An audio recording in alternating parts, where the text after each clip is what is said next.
During the fall of Afghanistan, a pregnant journalist from New Zealand was completely abandoned by Jacinda Ardern's government, so she was forced to get help from the nutters in Taliban, and now the whole thing is backfiring on the New Zealand Prime Minister.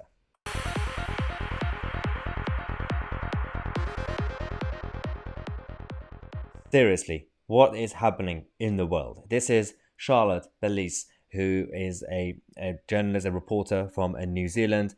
And of course, during the fall of Afghanistan, there was a lot of chaos. A lot of people were stuck there for a while. And since then, still same problems going on a regular basis. A lot of people still trying to escape.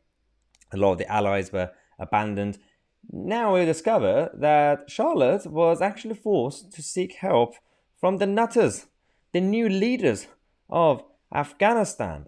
And it's really weird because she was there to report for obviously the media channels in New Zealand, and at the same time she has come back to completely destroy Jacinda Ardern and her government, because in her own words she's written an article and for the New Zealand Herald saying that, well, she once questioned that Taliban, the whole world were questioning Taliban about their treatment of women, and now she is asking the same questions of our own government, considering they abandoned a pregnant woman in Afghanistan. This is completely embarrassing, like bad PR times 100. She says that when the Taliban offers you a pregnant, unmarried woman safe haven, you know your situation is messed up. It is. Now we know that doesn't mean that the Taliban are the good guys. Absolutely not. But it just shows the craziness and just the weird, as I say, it's like before I said, it's a glitch in the matrix. The whole world is going crazy. It's the clown world that we live in right now, run by nutters. And Jacinda Ardern needs to really answer some questions. And she's refusing. I mean, she doesn't really go into hiding, full-on hiding, like Justin Trudeau.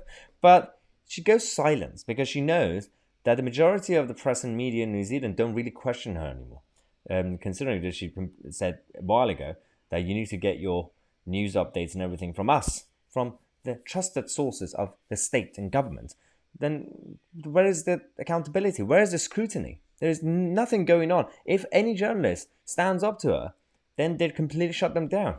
And this happens so many times. It's worse than Canada. It's worse than what's happening with the Biden administration. It's a situation in Canada, in New Zealand and Australia as well, are going so far towards authoritarianism that at least in America, thanks to the Constitution, it will be protected. And the moment Biden goes, then hopefully, if Trump comes back, or the Republicans in general, then they could reverse a lot of the chaos that's been created. But what about New Zealand? That's the question. Now, we're going to be discussing all this on this channel on a regular basis because the mainstream media, unfortunately, the BBC and Sky, are still very, very silent on this whole issue, just like what's going on in Canada. So if you want to get your updates, subscribe to this channel and click on a bell next to it to get notified. And don't forget to book your free tickets to the Manchester event, the Tousi tour, on the 11th of February. The link is in the description. Thanks again for all the support. I'm Tousi and we are the media.